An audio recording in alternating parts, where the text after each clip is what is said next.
Bonjour Yann. Bonjour. Merci d'avoir accepté de me rencontrer. Mais de rien du tout, ça me fait plaisir. Je suis très heureux de pouvoir te rencontrer enfin. On va revenir ensemble sur ta carrière dans le doublage. Avant, est-ce que tu peux nous expliquer ce qui t'a donné envie de devenir comédien?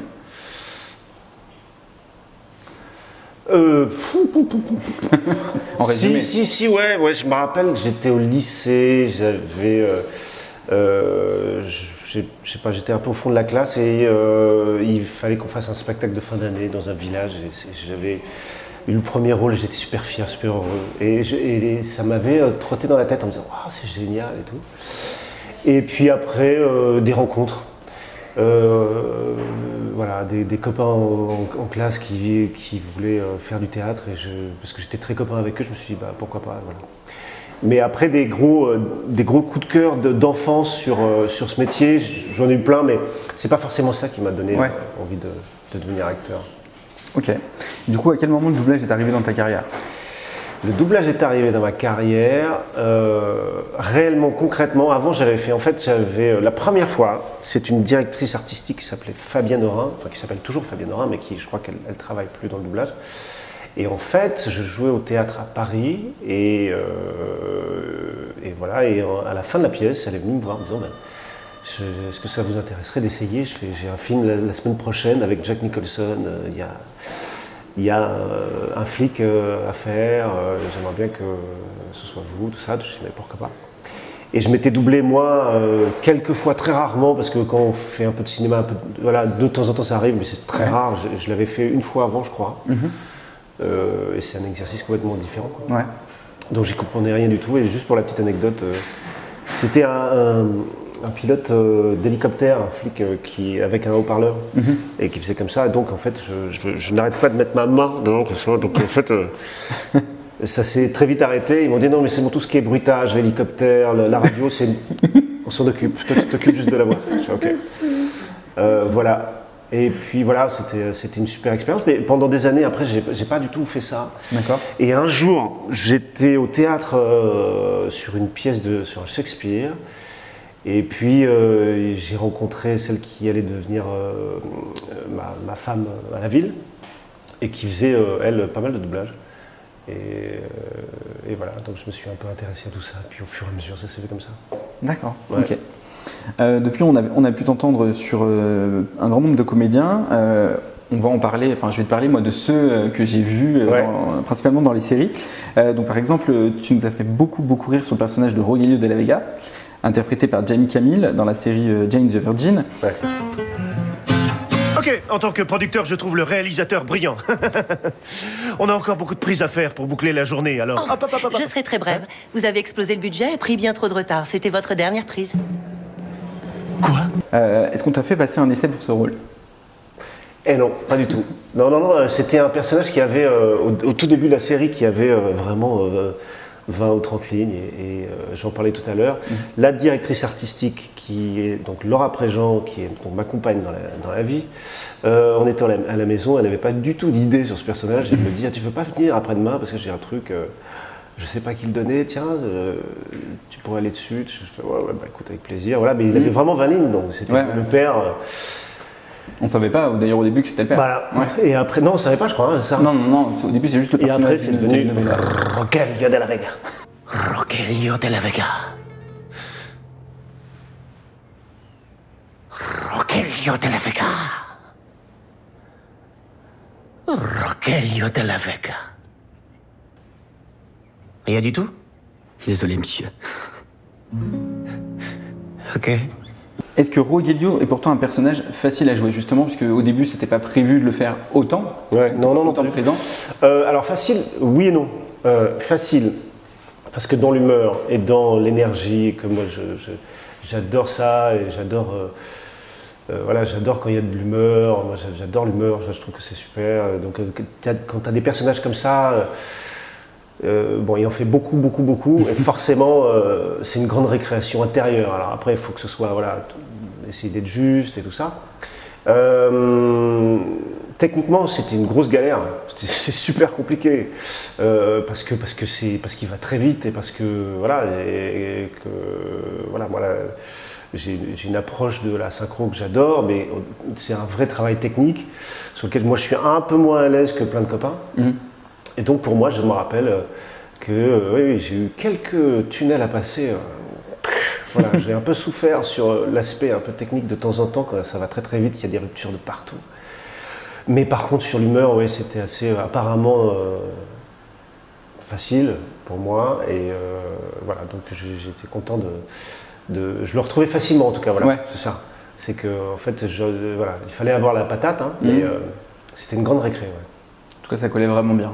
Merci beaucoup. Il se trouve qu'elle et moi, on a un petit différend à régler. Un gros différend, en fait. Je ne sais pas pourquoi je minimise. Je protégerai plus jamais Britney Spears. Attends. T'es pas en train de plaisanter, là? Évidemment que non. Je vois. Dans un registre complètement différent, tu doubles Zach Roerig dans le rôle de Matt Donovan dans la série Vampire Diaries. Ah oui. Comment s'est passée cette rencontre vocale avec ce comédien pour toi? Essai choisi. Ouais. Content. Comment ça s'est passé? C'était pas. Je trouvais que je collais pas du tout, moi. Alors pas du tout. Quand on passe de Rogelio à. Ouais, non, voilà, c'est complètement. En termes d'énergie, là, pour le coup. Ouais. Lui, il est quand même un peu mollasson. C'est-à-dire que l'acteur, c'est le rôle, apparemment, oui. qui est très un peu taiseux comme ça. Il a des beaux graves que j'ai moins que lui, donc en fait, il joue un peu comme ça. Voilà. Mais Caroline cherche comment inverser le sortilège. C'est plus qu'une question de temps avant qu'on soit de nouveau confronté aux vampires et à tous les problèmes qui vont avec. Tu es un chasseur. Tu as des compétences. Utilise-les un peu. S'il n'y a plus de magie, ça veut dire que je suis plus un chasseur. Donc c'était pas forcément évident pour moi d'accepter le fait de ne pas matcher complètement avec lui comme ça directement. Et après, j'ai trouvé que c'était un personnage assez... en fait, dur à faire, parce que pas forcément payant comme ça, mais en fait sur l'ensemble de la série, c'est quand même quelqu'un qui reste très longtemps, qui est vraiment l'éternel gentil, et c'était assez agréable ça. Ouais. Ouais, après moi j'adore faire les méchants, mais c'est vrai que là le mec était une espèce de bonté comme ça, une grande gentillesse, une grande humanité. Et la série, elle tient aussi parce que ce genre de personnages sont là sur le long. Et puis justement, ça contrebalance avec toutes les horreurs qui se passent dans cette série, etc., etc. Donc voilà, j'ai un joli souvenir de ce mec avec au cœur tendre. Ouais. Mais ils ont été mis hors d'état de nuire en 1903. Mais tu as trahi Kai, qui s'est vengé en les aidant à revenir. Et je me retrouve à enterrer tous mes potes du bureau du shérif. T'insinues que c'est ma faute? Non, j'ai jamais dit ça. Allez, je te laisse. Faut que j'aille patrouiller. Tu doubles également James McKay dans le rôle de Stephen Carrington dans la série Dynasty. Tu avais déjà doublé cet acteur avant la série? Pas du tout. Non plus? Non, pas du tout. Et il n'est pas resté. En fait, ça restait qu'une ou deux saisons. Une ou deux saisons. Ouais. Voilà. Et oui, je trouvais que c'est un acteur très élégant. Il y a beaucoup d'élégance dans ce qu'il fait. Et aussi pareil, c'est un chouette souvenir aussi d'équipe, voilà, sur cette série on ne savait pas du tout ce que ça allait donner. Refaire, tu vois, un Dynasty qui revient comme ça. Ouais, c'est ça. Tu connaissais l'histoire un petit peu de la série? Peu, oui, je me rappelais, j'avais des vagues souvenirs étant plus jeune, mais bon, tout de suite, en fait, tu aperçois que ça n'a rien à voir et que tu pars vraiment dans un... C'est plus actuel, quoi. Exactement, ouais. Mais c'était assez sympa, ouais. Il faut excuser ma sœur. Elle s'attendait à une promotion, pas à une belle-mère. Et vous attendiez quoi? Des excuses de mon père. Je ne sais pas qui de nous deux a fait la plus grosse erreur. Il n'a vraiment jamais parlé de notre relation? Il a arrêté de me parler de son tableau de chasse le jour où il a compris que ça ne me rendrait pas plus hétéro. Depuis 2018, dans un autre reboot, celui de la série Magnum, tu doubles le personnage de Rick. Avec lequel de ces personnages tu te sens le plus à l'aise niveau énergie? Avec ceux qu'on a cités déjà. Rogelio de la Vega. Rogelio de la Vega, c'est vraiment celui que... Et Rick en même temps, je trouve qu'il y a un truc... en termes d'énergie, on est assez proches. Quoi? Diego m'a offert une chance à la dernière minute. Mais c'est ton anniversaire.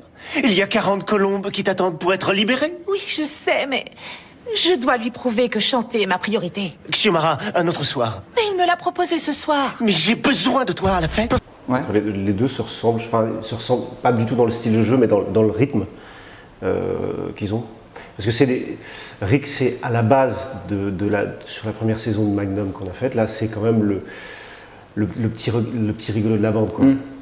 Ouais, donc il a des voilà, similitudes donc c'est du tac au tac, c'est de la vanne sur la première saison. Après, je trouve que le personnage, je l'aimais beaucoup sur la première saison. Puis après, je trouve qu'ils ont recentré beaucoup plus les choses sur le côté un peu plus militaire, le côté un peu moins grand guignol et déconneur. D'accord. Moi, j'ai beaucoup aimé faire la première saison de Magnum parce que moi, j'ai un grand souvenir de Magnum quand j'étais petit. Et je me rappelle très bien de ce personnage de Rick. Et puis l'humeur de ces doublages-là que j'adore. Ouais. Moi, que j'adore. J'ai une vraie référence, et comme beaucoup de gens de ma génération, c'est ce doublage-là. Et donc, mettre de l'humeur, essayer de prendre le texte comme ça, et puis d'inventer des choses, et puis d'essayer de modifier des choses, et puis surtout d'être en interaction avec le copain qui est à côté, de trouver des choses pour que ça soit encore mieux, quoi. Et on avait vraiment ça sur la première saison. Et puis après, c'est dans l'écriture du scénario. Oui, je pense que sur la deuxième saison, troisième saison, il y a une volonté que ce soit plus cadré, un peu moins comme c'était un peu avant. Ouais. Voilà. Magnum Eric, service d'enquête privée, Rick à l'appareil, qu'est-ce que je peux faire pour vous? Ça avance? Ça avancerait si Tissi s'amusait pas à bousiller ma surveillance. C'était ton idée, mec. Il y peut rien, il faut pas lui en vouloir s'il a pas l'ADNP en lui. C'est quoi ça? De l'ADN de privé. Qu'est-ce qu'il faut pas entendre? Ok. Dans la série Les Nouvelles Aventures de Sabrina, tu doubles le personnage de Dorian Gray, interprété par... Oh, putain, oui. Interprété par Jedida Goudacre. C'est ça. Exactement. Est-ce que tu peux nous parler de ce personnage et de cet acteur, qui pour le coup est beaucoup plus jeune que le personnage de Rogelio? Ah mais complètement. Ouais. Écoute, je pense que c'est une grande erreur de casting. Mais je l'ai fait avec une extrême belle volonté. Non mais pour déconner, mais c'est intéressant dans le métier de passer, Bien sûr, ouais. tu vois, d'essayer d'avoir un panel possible. Effectivement, lui, il est beaucoup. Je l'ai trouvé très étrange et en même temps, moi, j'aime bien ce genre de personnage un peu barré, un peu en dehors comme ça, et un truc un peu. Donc ouais, j'ai bien aimé faire ça, c'est marrant. Ouais. Pas celle que tu as sur ton âme. On a tous une griffe du diable, chacun de nous dans cette pièce. Par exemple, moi, c'est une peinture, le fidèle reflet de mon âme. Tu as beau avoir une parfaite peau d'albâtre, désormais tu portes en toi la griffe du diable. Okay. Est-ce qu'il y a un film ou une série sur laquelle tu as travaillé qui t'a marqué plus qu'une autre? Ouais. En fait, je doublais une série qui s'appelait Sherlock, et je doublais Martin Freeman qui fait le rôle du Dr Watson. D'accord. Et c'est la série qui pour moi a été un truc de référence, que ce soit en termes de... Déjà c'était une des premières fois que j'avais vraiment autant de choses à défendre, un des rôles principaux d'une série, et puis une série aussi bien, aussi marquante, que ce soit pour le public, que ce soit... Enfin moi on m'en parle beaucoup de ça, et puis un acteur aussi brillant que ce mec-là, aussi précis.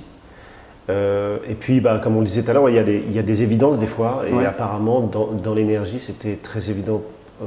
A priori, j'ai passé des essais, j'ai passé même 2 essais sur ce personnage, et puis j'ai tellement aimé faire ça. Tellement. Parce que c'est brillant quand tu vois des acteurs comme ça, et puis des scénaristes, des réalisateurs, toute une machinerie comme ça, t'embarquer, te dire waouh, c'est génial, qu'est-ce qui se passe, qu'est-ce qui va se passer. Sherlock, c'est une putain de série. Donc moi ça m'a énormément marqué. Je n'ai pas fait les courses. Ah bon, pourquoi? J'ai eu une discussion houleuse au sujet d'une puce avec une caisse électronique. Une discussion avec une caisse? Oui, si on veut, je l'ai surtout insulté. Est-ce que tu as du liquide? Prends ma carte. Tu pourrais y aller toi-même. T'es resté assis là toute la matinée. T'as même pas bougé depuis que je suis parti. Merci beaucoup Yann de m'avoir accordé cette interview. Mais je t'en prie Yann. Que nous dirait Watson pour terminer cette interview? Sherlock? T'es où? Il est encore parti. Voilà. Merci. Merci.